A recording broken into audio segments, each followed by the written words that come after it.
welcome to another episode of Jode, Jump Off a Dock. I'm DJ. Ugh. Hi, I'm Alex.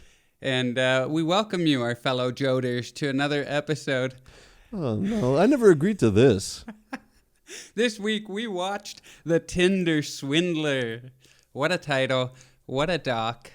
It's about a man who swindled people from the dating app Tinder. And boy, did he play the long game with these swindles. He went deep, and he hurt a lot of people, left a lot of crying women in his wake.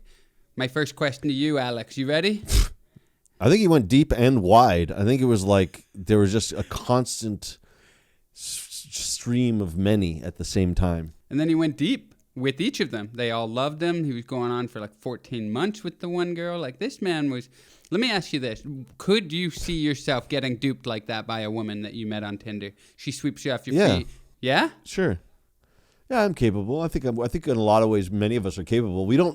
I think it's easy to look at it from a distance and kind of and be judgmental. There's actually a term for that. I did some research on this, psychological research. There are a lot of people who are judging and like victim blaming and all that sort of thing.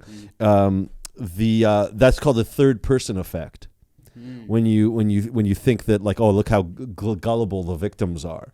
Yeah, easy for you to say because you're looking at it from that point of view. That'd be easy. But if you're in there and somebody's pushing all the right buttons on you emotionally, and then you just suddenly and you're swept up, and they've been doing this for months. Okay, this is not something that they've been doing it for a long time, and then suddenly they need you, and also even that, like, there's the tactics he uses. I mean, they work.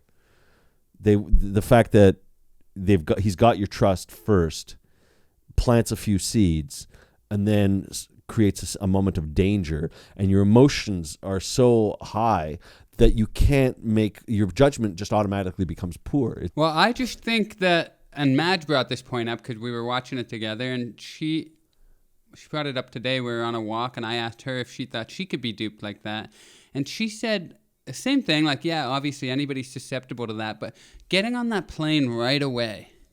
Yes, the first date. That's a yes. Getting on the plane, going to Bulgaria, spending that time with him, coming back right away, being like, "I miss you."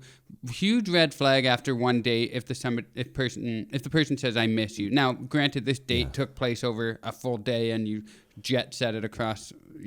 It's more than just one date. So you felt like it was big and important. So I could see how you would say, "I miss you" like that. But Mad brought up a good point where she was like, I know I'm hot shit, but why do you think I'm hot shit? If you're that rich, you're supposedly a billionaire. Yes. Why am I the one that really captivated you like this? Her alarm bells would have been going off, and I think I agree with her on that. Yeah, I think that there's something to be said about that, about why, what makes me so special that suddenly, and you just met me, you don't really know anything, like, why are you putting, I mean, there's a lot of different little things that are red flags we could go through, but I do believe that maybe there are certain people. I think he's also good at manipulating what certain people might want more than others, and what works on some people that doesn't work on others. This woman, who started it, Cecilia, she already set herself up as being like a believer in the Disney dream, right? I mean, she loved love. And I mean, the fact that she couldn't even erase the heart next to his name after finding out all this stuff is an indicator that she just wants to maintain the romance. She wants to live in that space. When she first said that, by the way, when she said, "I couldn't erase the heart," I didn't know she meant emotionally. I thought it was like a technical issue, like she didn't know how to change his name on her phone. I couldn't do it.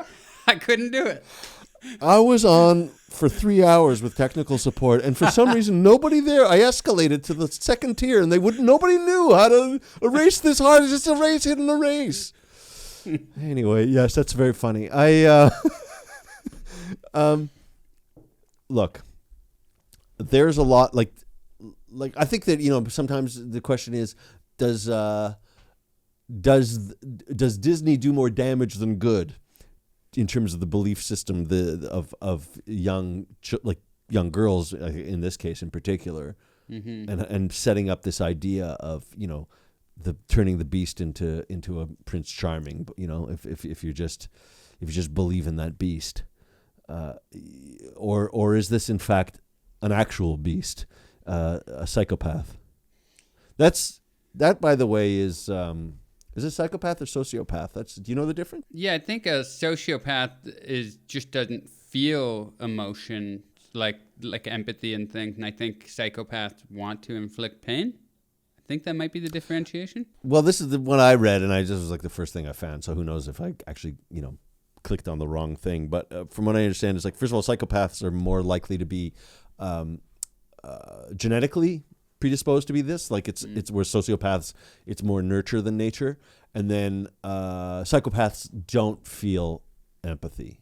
Sociopaths are capable of feeling empathy. Really? But I think mostly in terms like clinically, I think it's mostly about whether it's nature or nurture, but the empathy plays a role. But it does sound like his behavior is psychopathic. Yeah. What was his motivation, do you think? Because you break it down, he had set up basically a Ponzi scheme, borrowing from Peter to, no, that's not the right metaphor, but a Ponzi scheme. He was just basically using a Petra, woman. Maybe. Borrowing from Petra to I don't think the gender was the Paula. issue with the metaphor. I guess it is, right? Borrowing from Petra to pay, but he wasn't paying any of them. It was all going back to him. But his Ponzi scheme was rooted in preying on these women, but I was trying to figure it out because it didn't seem sexual. I mean, there had to be some sexual element to it, but like he didn't have sex with the last girl who ended up swindling him back on their last night together. The one girl that he was with all the time, like the kind of second protagonist, was Cecilia. I forget her name. She had a cool... I forget her name, but they didn't have sex ever. Like according to her, they were just friends from the get-go. So you mean the one the one that starts with P? Petrilla? Pernilla? Yeah, Pernilla. Yeah, she Pernilla. was the one that was just a friend. But again, what that does is he was using her to create kind of a kind of corroboration. He can be trusted because look, he's got a friend who's cool, right? He can use anybody. I mean. Apparently, I've found out that the what do you call bodyguard? He was just a guy he hired, but he got the guy to fake his own bloody injury, and so he just he's creating. He would have people around. There was like another date. Like I heard another date. This person who had went on a date with him where there was like an assistant, a couple of women and all this, and it made her feel more comfortable because there were a couple of women there. Well, if they're working with him, then maybe he's creating this whole theater, as they called it. So that way it would be much more believable. I mean, this catfishing is all, fake online profiles and all that, but this is like real life.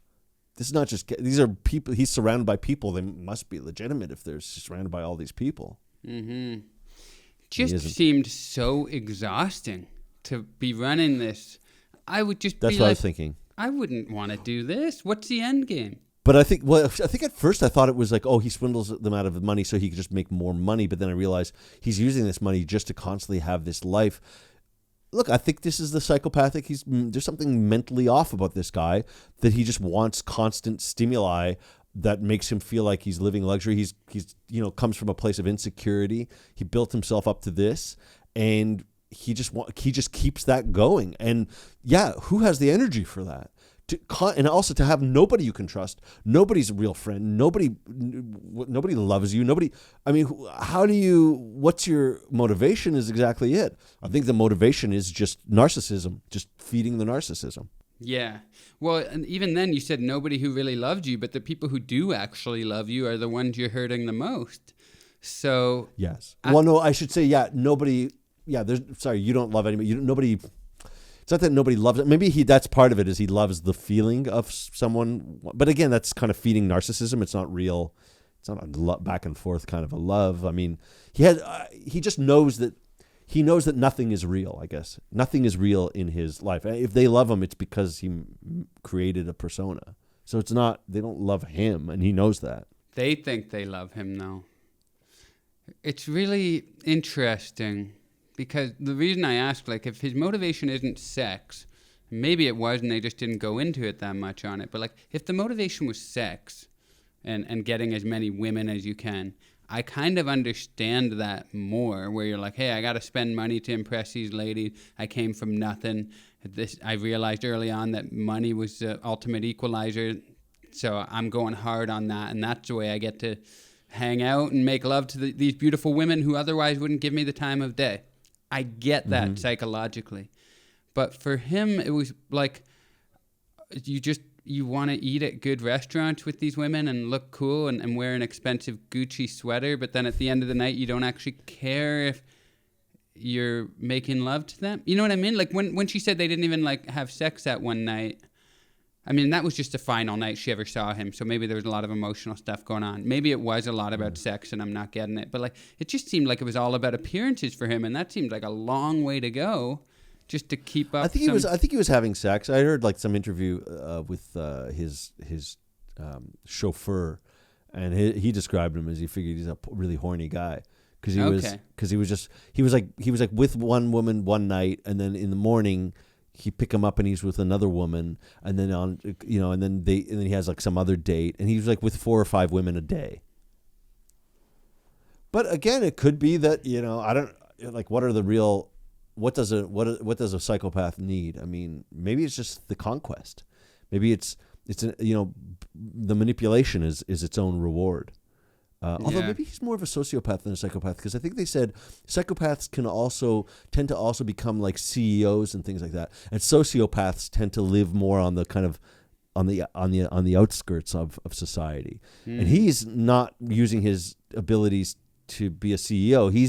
He's figuring out fresh new ways to fraud people, like and to create. It's all fraudulent. Everything, his whole life is fraudulent. Also, it's interesting, that what people's ideas as to what a billionaire is. Like he's posting all these pictures of him on private jets.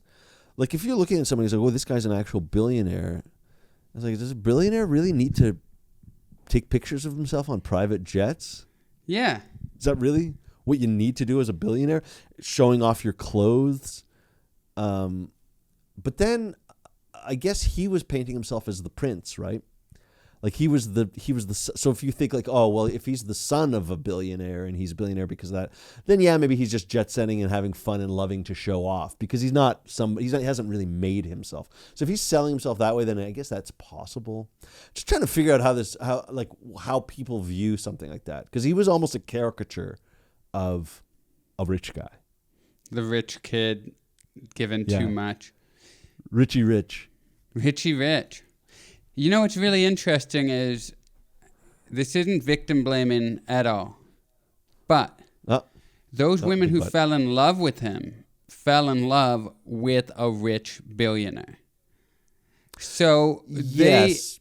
Let me finish my thought, because right now it sounds like victim blaming. But where I'm going with this is the pictures that he ended up showing at the end, where like he was standing at that kind of final victim in the movie where he was staying at a hostel. He said it was a 1-star hostel. It's like, I don't think they rate them on stars, dude. But those they pictures. They do actually. I've really? I've Hostels are stars? Right. I don't remember them being stars. I don't know if there's a 1-star. I don't know if he was at a 1-star. I think you could probably get a $10 a night 4-star hostel, but yes. Yeah. But those pictures that he was sending her to show that he was in a bad place financially, if he had used those pictures on Tinder originally, none of those girls would have swiped right on him. Yeah, of the course real version of him, or the lowest version of him, wouldn't have gotten their attention. So it's kind of like, would you have loved him if he hadn't? I'm not saying he had to swindle them, but it was kind of an interesting look at, wow, like the things that you feel you need to do as a man to capture the attention of women, especially on a dating site like that where you really got to capture their attention immediately, he mastered it and just turned it into this ultimate swindle, which was really dark and nefarious. But his initial idea of what would attract these women, he was kind of right. Yes, of course. I mean, he is creating an ideal, right? And an ideal is the whole package is somebody who it's like, well, I really connected with the guy. It doesn't hurt that he also makes a lot of money. He is Prince Charming, right? He is creating that illusion. There was a moment where Cecilia said something about, I want to get butterflies, and I know it's a good sign if I get butterflies. And it's like, well, what are you getting butterflies from? If you just first met somebody, you're getting butterflies from superficial things. Butterflies are coming from he's good looking and rich. That's kind of where a lot of the butterflies are and the turbulence of the private jet. that will affect some of your internal organs for sure. Yeah. But it's also like it's just human nature, right? I mean, guys are also going to get excited about a woman who's a certain level of hotness, as you might call it. So we all are, guilty of what it is that gets us excited. But beyond that, like going from swiping right on the image versus falling for the guy, there was also things that he was doing, like divulging a lot about himself right off the top, which was kind of weird. It should be a red flag, but what happens is, psychologically they talk about this, like where the more you divulge, it's actually the person you're divulging it to who will start to feel that connection, that they'll start to. So because you're revealing something about yourself, there's a sense of intimacy from that. Mm-hmm. So he knows what he knows how to push certain buttons. So if he starts doing that and he's saying things about, wanting to be a good father, with this woman who apparently was the last one he swindled in Finland. I mean, I don't know how that worked out. I don't know how she ended up being recruited for his needs. The baby mama is on the flight on your first date, and you're like, yeah, that's cool. Like that, But yeah, a lot of things when you're swept up, when you're emotional, you do start to not notice the negatives. You start to, so like they'll say, like if you want to avoid this, you should focus on, like, well, where are you getting negative feelings from? Listen to those feelings. I like the fact that people talk about, like, Google. They always have to Google when you match with somebody. I'm thinking like if I was like, when I was doing like dating apps, like you Google me and it's like my just me being a clown. I'm like, how many dates did I not get from that? It's just like he seems kind of cool, kind of cute, but dear Lord, I don't know. I want to. No thanks. What, you actually did clown work? Like there's videos of no, you but I being mean, like I'm like my stand up is not something that makes women go, wow, that's my kind of Prince Charming. I actually liked when I would tell people my name and I hoped they Googled me because you come off differently. That's a different thing. We don't have to. No, but you're still a stand up on stage. It's something that not a lot of people can do. Then, Yeah, but there's a difference between like kind of a casual, easygoing kind of. He seems like he'd be charming and fun. And is he a court jester? What's happening there? Like they want to be with the king, not the jester. Mostly, I'm just saying generally. There's a lot of people who like weird, quirky things, but generally, he's Simon is working on most what I guess what the ideal and the fairy tale is. Right? They like believing in that fairy tale. They started a GoFundMe account to raise money for their the debts that they acquired. Come on. So it's now, their goal is £600,000. Ah, that makes me sick. They're at £136,000 currently, as of today. I think it was yesterday. It was 130. So I think they made like about £6,000 in a day. I know that they got duped and swindled and all that, but I don't. That leaves me with an icky feeling in my stomach. Just by the way, now that you say the word, yeah, does it though? Because they also were, look, this guy's good at what he does. Look, some people might feel for them in their plight. I mean, they should suffer because he is very good at what he does. I don't know. I see your point. It just doesn't feel good to me.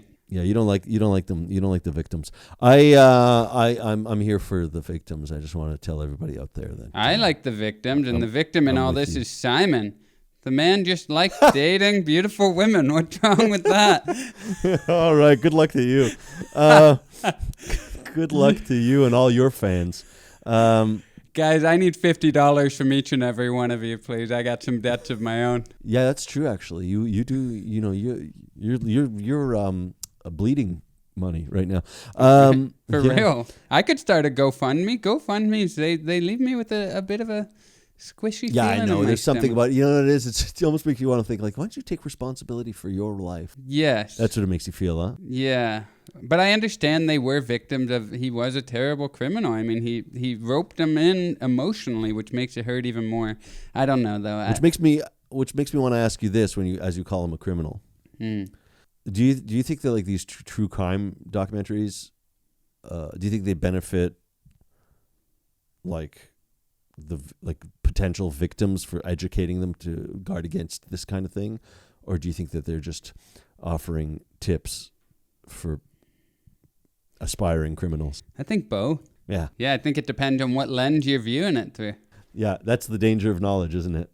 Well, I gotta admit, like, when I was watching this documentary, when they were on Tinder, if, like, they swiped right and it said, it's a match, I remember from when I was on Tinder back in the day, the endorphin rush I would feel when it said it's a match. I felt that secondhand through the TV. When it said it's a match, it brought me right back there. I was like, oh, baby, I'm going to message her right now and see if she wants to hang out tomorrow.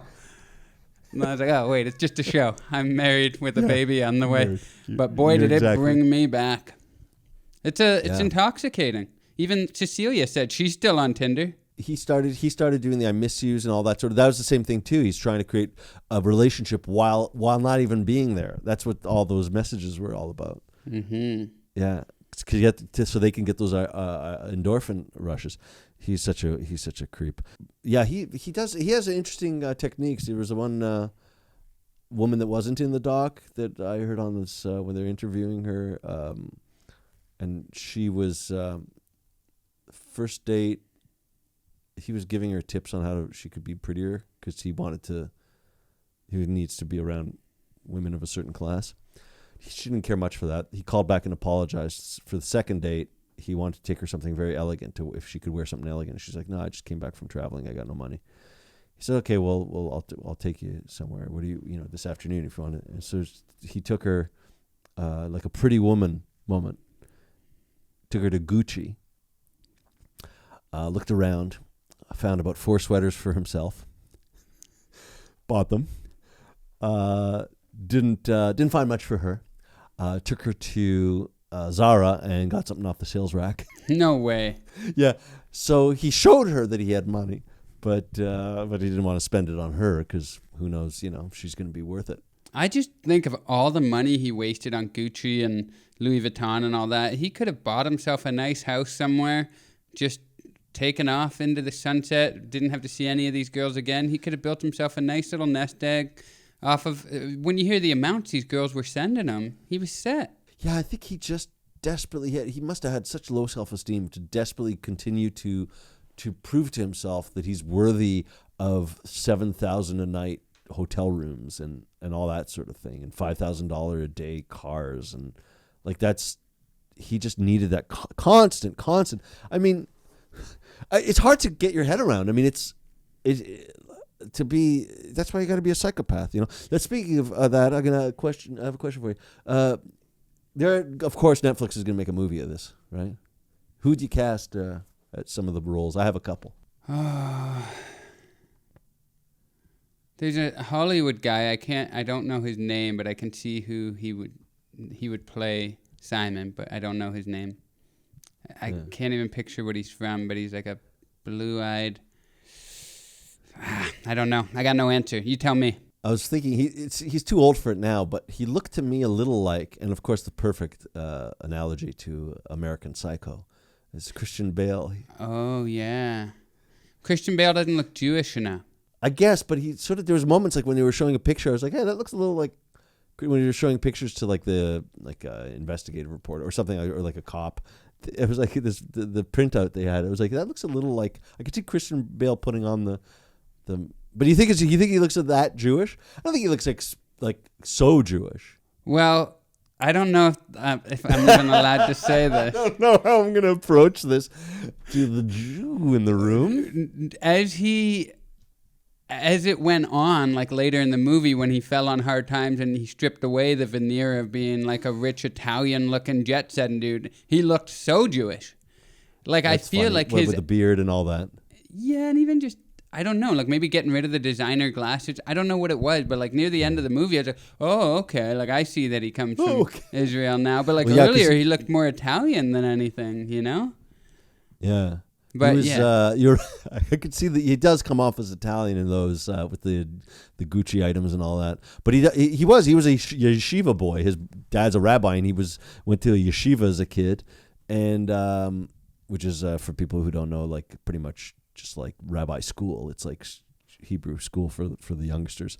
But it's funny actually. I thought that about how swindler to me is always hear the word said like with a Yiddish accent. He's a swindler. He's a Tinder swindler, I tell you. He's a swindler on Tinder. And another thing, not just how he looked, but at the end when he was getting upset with them with the voice messages he was sending, I felt like his accent was becoming more Jewish as he got angrier near the end. Israeli specifically, Israeli. He's Israeli. He has that Israeli kind of. What is it? He turned into a real monster. Huh? He was. Anybody who mentions enemies that much, I don't care how rich you are, I don't want to get involved with somebody who's got that many enemies. Now their enemies are my enemies. Exactly. I like to believe I have no enemies. Often. I hope. Yeah. I want. That's the first question on a date. Do you have any enemies? As you're looking around, I need to know right now. Yeah. Do you have any enemies? All right. I don't care whether you have friends. I'll get you some fresh friends. Don't worry about that. Do you have enemies? I always sit in the corner of the room, like on a first date, like a mob boss, so nobody can approach from behind. I need to know, do you have any enemies? The lighting was interesting choice. You know, the like the first, like Cecilia, nice, kind of looked like a nice date, like the light, glass of wine. It was almost like having a glass of wine. Felt like a nice evening date. And then also Pernilla, she was also very also similar kind of environment. But then by the time they got to I'm blanking on her name, the last one, the one that actually took all the shirts. But hers was like a daytime coffee date. Real sobering. It's like, all right, now it's time to wrap this up. It's time to take this guy down. Yeah, and also she was the one that seemed like the least into like love as an idea. I mean, they didn't show her talking about any of that stuff, but she seemed more like bullshit. So yeah, hers was like, totally. I can see clearly in the light of day. I loved hearing her take him down. It was selling all his clothes. But then I thought to myself, she sold all his clothes for however much. But I thought, now that the documentary is out, I mean, those clothes whoever bought those clothes, they can resell it on eBay as the clothes from the movie. You think? I think it'd skyrocket, no? You think it's worth more money from, I guess Don't so. You think? Right? When people want to wear it like as a joke? Do you know, like a $10,000 joke Gucci sweater? Hilarious, am I right, guys? I don't know how rich people make their jokes. My fear is, because I've heard that Simon now is trying to make it in Hollywood and he's got an agent and everything. I'm like, please don't make this guy a part of popular. Like, please don't, not that I watch it, but if I feel like he's going to show up on The Masked Singer next season, like, God, Well, this is another reason not to watch these things, which I don't. So, like, I was wondering, is this like a promo for Amex? So they kept on bringing up Amex. It's true. I was like, everyone's using Amex. He's like, put it on Amex. I was like, is it like the favored credit card for swindlers? Yeah, exactly. And then the nice Amex people came by my house and told me he's done it before. Another thing I noticed, Amex, and also in Europe, whenever they called for emergency, it's not 911, they were calling 112. They dial 112. Right. Which just changes everything. I just thought of like the Wyclef Jean song, someone please call 112. Yeah. It's called 911, but I was remixing it. And that's why probably 9/11 didn't really mean anything to them when they heard about it. It happened on January 12th over in Europe. Yeah, dear God. Are we laughing? Is that what we're doing right now? Hey, you bring this stuff up and then I got a yes and. All right. I know that's fine. I'm not going to stop. Hey, Alex, we don't joke about 9/11 around here, okay? Turns out we do. And also one of my Wholeheartedly. favorite groups of the 90s was an R&B group called 112. So every time they dialed it, I just was like, 112 in my head. Because that's what they Is sang that their on song? Is that how their song goes? Oh, yeah. Well, no, they would sing that at the start of a lot of their songs. I saw them last month. They were at a Clippers game performing at the halftime show, and because it was 90s night, and they were wearing like jerseys that had their name on the back, and one of the guys' names from 112, his name is Slim, because he was slim, but he's gained weight now. He's not slim, so it was an ironic name on the back of his jersey. It's like a bald guy named Curly. Yeah. Exactly, yeah.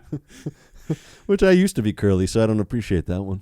I loved your curly hair. I love your bald head too, but you had some nice curly locks. Nah, I had fun curls. I had real fun curls. Real fun. Look me up. Google me. Not, as though we were going on a date. Give me a Google. It's a match. Tinder banned him, by the way. Do you know that? Oh, really? Yeah, he'll be back. You can't keep a guy like that down for very long. He's a Hinge guy now. Yeah, that's all he has to do. Just switch over to Bumble. Was more popular after a while anyway. And then what's the rhyme there? He's not the Tinder swindler. He's the... You know what? You reminded me. I was thinking that. I was like, if you think this guy's a billionaire and you buy into all this, one red flag is he's not on Raya. 100%. Yeah, because they For wouldn't those fall who for don't that know, shit. which is where famous and rich and people who are, have good social standing are. That's right. Good social I standing. don't know about is what that. you Famous call it? and rich. I don't think that third one's a requirement. Social standing. I think it's standing. Socially, maybe they're higher up, their hierarchy, but not standing. Mm-mm. Not necessarily respected members of the community. No. But maybe. We're not here to impugn rich and famous people. We hope to be one. I don't someday. know. Yeah, you could be and who knows how you got there, whether you're a swindler or whether you're a hoodlum. That's another one they like using. Hoodlum and the swindler. Anyway, enough about him and his Judaism. All right. Well, that was the Tinder Swindler. I think that... what's my takeaway here? I know we don't have to have a takeaway, but I think people need to be more careful on dating apps. I think if somebody says... I want to take you on my private jet on the first date. I know that sounds enticing. This was actually a pretty good outcome for going on a private jet with some random new person. Don't get on a private jet on a first date. That's my takeaway. Yeah, don't go to a second location. Isn't that usually the way they say it? Yeah, don't go to a second location. Particularly if it's too good to be true. Too good to be true, that's always the lesson. If it's too good to be true, it's too true to be good. Huh? Does that mean something? I said it. I said it hoping it meant something. It meant something. And also, how bad was this dude that he brought shame to a diamond family? Yeah. You're ruining our good name. Yeah, from the blood diamonds to a bloody good time. Thanks for watching, everybody. No better spot to end it. I'm DJ. I'm Alex. And listening, by the way. Bye-bye. Happy Valentine's week.